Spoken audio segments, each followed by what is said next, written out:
Aquesta tecnologia de càmera de CCTV es va començar a fer funcionar aquí a Tarragona l'any 2006.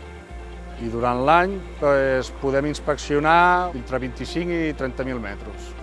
Els arxius, tot el que són les gravacions, s'aguarden, es separen com a preventiu o correctiu i segons quin tipus de treball trobem, doncs ja es fa, si és un correctiu, se passa a reparar.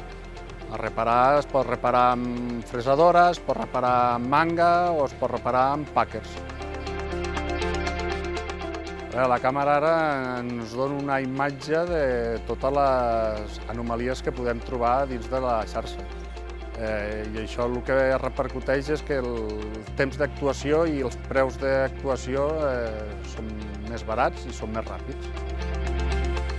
De les inspeccions que fem al clavegram surt fenya per les reparacions, per paletes, per pàquers, per manga, per plagues. D'aquesta fenya surt tot, perquè som els que visualitzem en primera instància tot el que hi ha.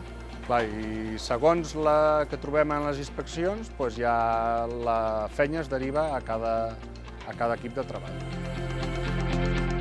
La visió de la càmera té un 360 i es pot elevar per arribar a veure qualsevol junta o qualsevol escomesa, diverses opcions. I després també el tema de les rodes. Per segons quins diàmetres es posa un tipus de roda o un altre. I aquí dins el cotxe portem diferents tipus de rodes.